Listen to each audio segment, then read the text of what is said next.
I'm joined now by Margaret Heffernan, who's just given us a fascinating talk in the main lecture theatre. So, Margaret, welcome. Thanks so much. Thank you for joining us. Margaret, where are you working at the moment, and can you tell us a bit about your career? So I'm currently a professor of practice at the School of Management at the University of Bath. Before that, most of my career was spent running businesses, 3 tech businesses in the US. And now I spend a great deal of time writing books. Well, and talking of books, we Right. have your book, wonderful here, Willful Blindness. Right. Gosh, it feels like some sort of Paxman-esque, or Yes. yeah, sort of. But it's a really good book, and so congratulations on that. And you spoke about it during your talk Yeah. today. Could you expand upon the willful blindness Sure. concept and how we might apply it in the cybersecurity world today? So willful blindness starts off as a legal term. And what it means is if there are things that you could know and should know and somehow manage not to know, the law deems that you've been willfully blind because you've had an opportunity for knowledge, but you shirked it. And I remember when I first encountered this, and a chill went down my spine because I thought, wow, I know there were moments in my businesses where there were things I could have known and should have known and didn't know. Well, then the bank started to collapse and people kept saying, oh, nobody could see this coming. And I remember, I'm a bit nerdy like this. Right? I remember somebody writing in like 2005 about the problem with subprime mortgages. And I started digging it up, and lo and behold, there it was. And then I thought about other, events in history, and I suddenly realized that this was just a phenomenon that was ubiquitous. And so I set off to write a book about how does it happen, in the pious hope that if I could figure out how it worked, we might be able to reduce it. Marvellous. And so within that context of willful blindness and Yeah. everything you just explained, what are the actionable steps, or are there actionable steps that organisations should take, or NCSC and other Yeah. cybersecurity firms should take, that we should put in place to enact the concept that you've just described? Yeah. Well, I guess the way I think about this is you can look at a whole bunch of causes and then think, how do you work against those causes? So organizations that are super hierarchical, for example, may experience a lot of willful blindness because people think, oh, it's not my place. I might annoy my boss, or I'm not senior enough. So they won't speak up when they see something going wrong because they thought, well, somebody knows much more about this than I do, so I'll just stay quiet.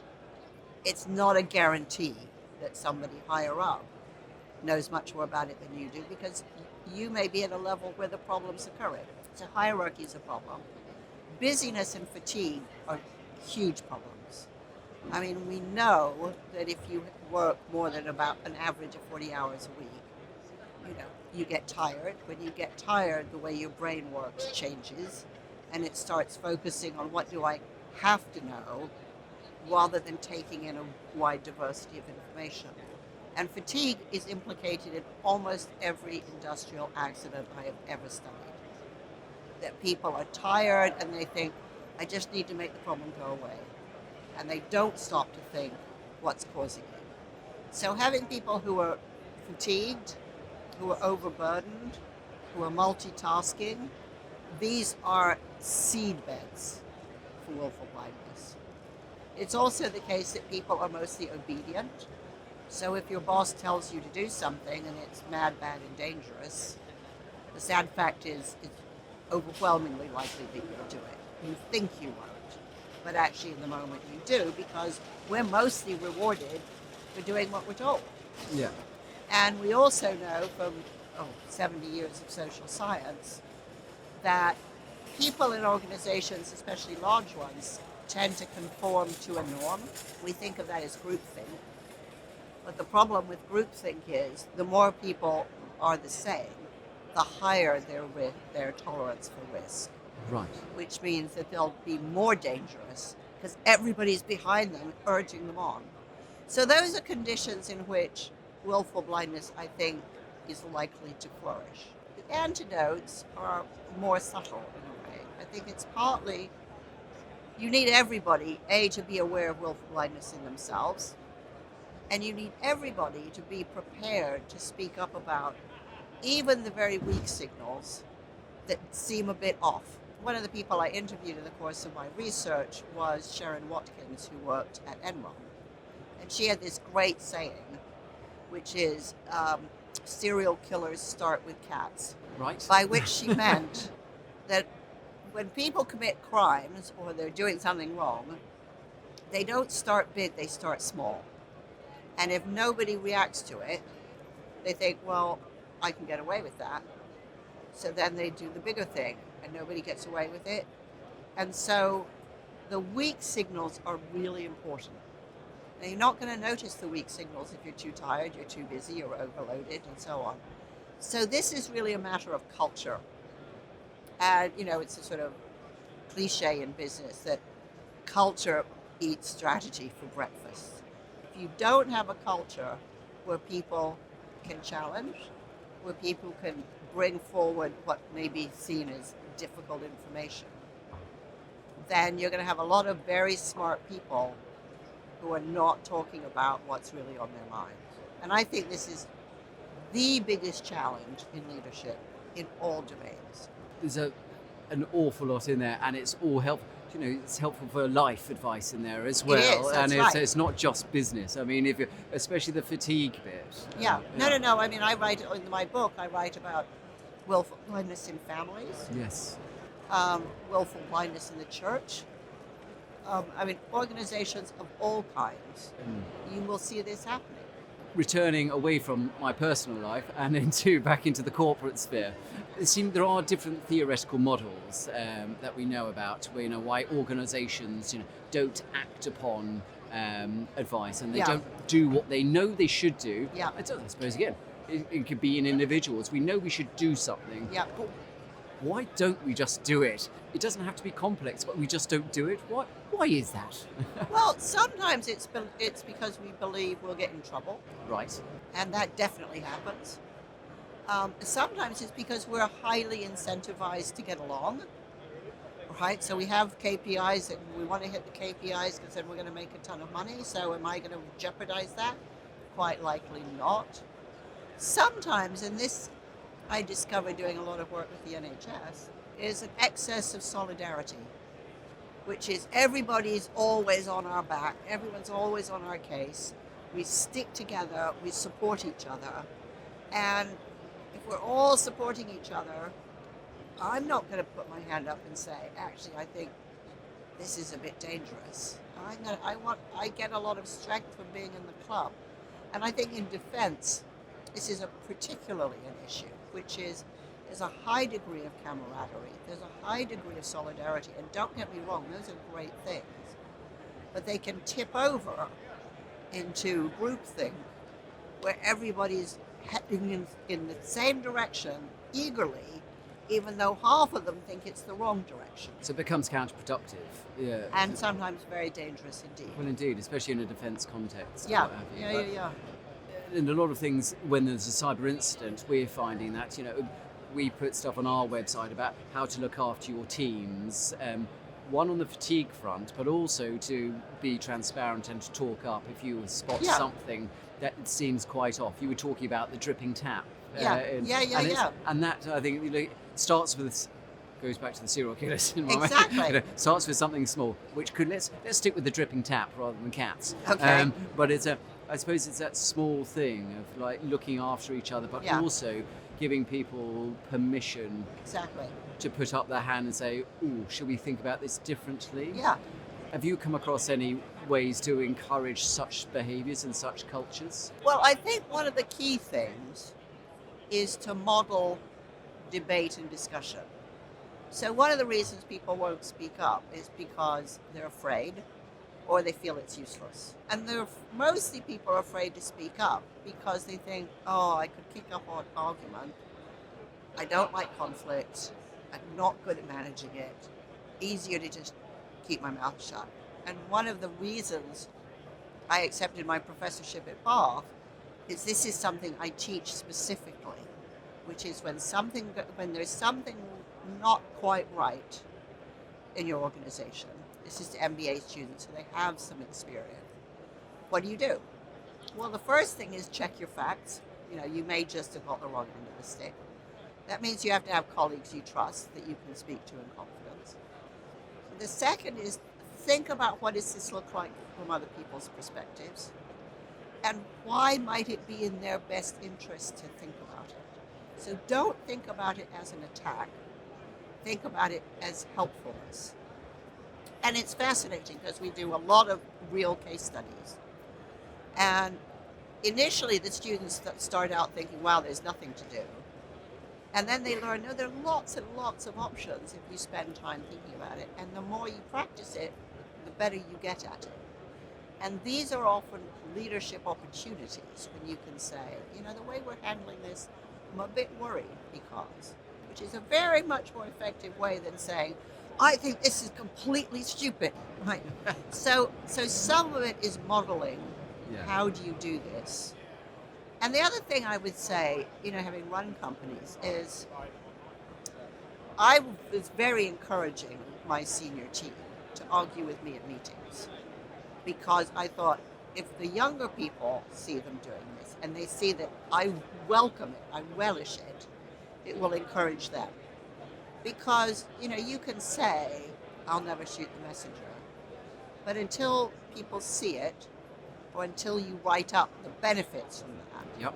nobody's going to believe it. Yeah. And that's, does that then lend itself to the just culture versus the blame culture we were talking about? Could you expand upon that? Yeah, just culture emerged in the airline industry after a particularly terrible crash, which it turned out was caused by lots of little things, none of which looked important until you put them all together.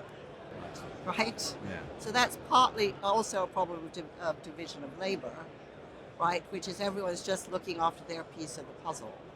And they realized you can't just attack it here or there. You have to create a culture in which it's everybody's responsibility to speak up and report something, even if they just don't feel it's right. They may not know it's wrong, and in fact, it may not be wrong.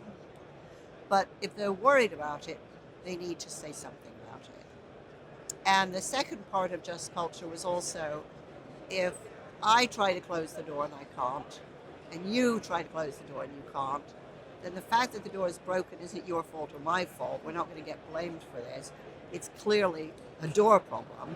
Yes. So it's what they call the substitution rule. Would this happen on anybody's watch?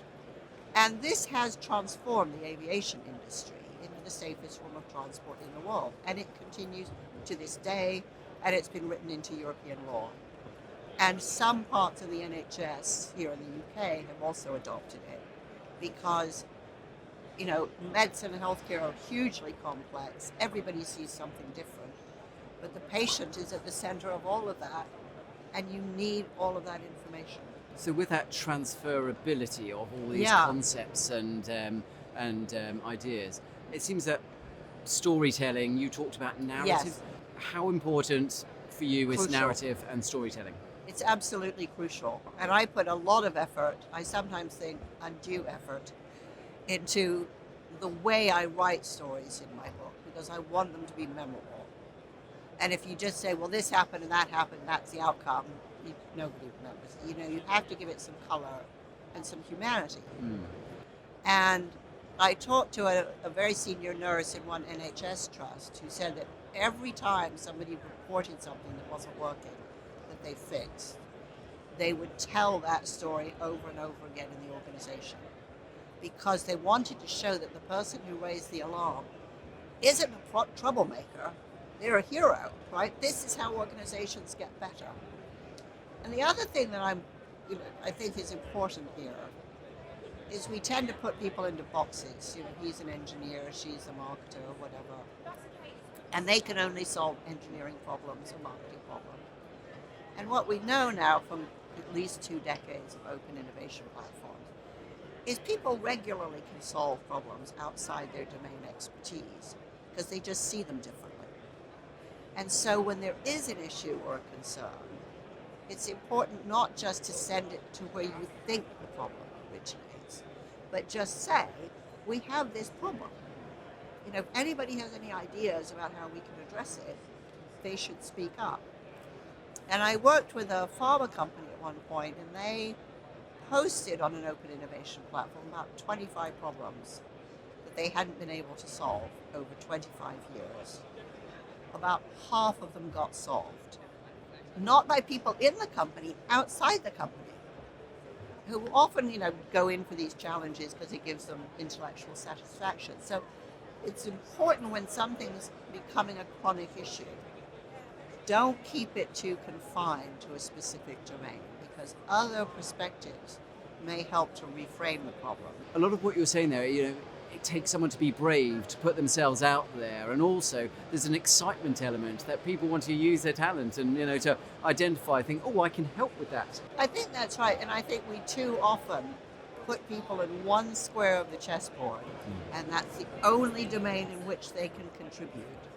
And especially the kind of very clever people that are attracted to cybersecurity, they usually have infinitely more capability than that. And it often gets wasted, and it could be used really productively. And this is probably an unfair question, so I apologise in advance for asking it, but where should we begin in order to change our own culture, help other people change their culture? Yeah. What would be the one thing that you would like you would like people to start? I would say start first of all with the recognition, communicating the recognition that everybody has a contribution to make. That everybody's eyes across the whole organization are the means of keeping that organization safe, secure, and productive. It isn't just, security can never just be one domain. It's everybody's problem. And, one of the things I think about, I was living in London during all the IRA bombings. And, the message that went out there was always, you see a suitcase, you see an object, whatever, you have to do something about it. It was a very public recognition that we need everybody to keep eyes and ears open. And, nowadays people say to me, why are there no rubbish bins in the train stations anymore? Well, it's because actually that's how we solve the problem. Yes. Yeah. Right? That does seem like a long time ago, but I remember it was it well. A long time ago. Yes. How have you found the conference so far? You've been here up in Glasgow for CyberUK 2026. Yeah. Have you had the opportunity to have a look around? I've had an opportunity to look around and talk to a lot of people when I was doing my book signing. I love people who do stuff like cyber because it's fabulous problem solving. And tech is all about problem solving. And what I've learned from running 3 tech companies is it's a space in which you get highly creative thinking.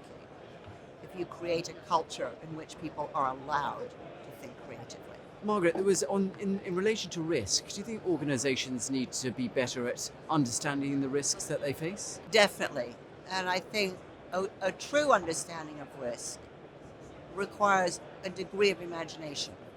Because essentially, you have to keep asking the question, what if that happened? What if the other thing happened? And people may, laugh a little bit. Oh, that'll never happen. You don't know. We live in an age of enormous uncertainty. You have to think through, okay, if this happened, what would our response be?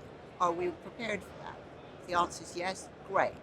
If the answer is no, okay, what do we need to be prepared? Increasingly, I think, that as much as we focus on data and tech and so on, none of it means anything if you can't think about creatively what it might mean, what it might become, or what it could cause. And that's fundamentally an act of imagination. Margaret, thank you so much. That's been fascinating, and thank you for taking time to share your pearls of wisdom with us. It's been thoroughly enjoyable speaking with you. Thanks very lot. much. Thank Cheers. you.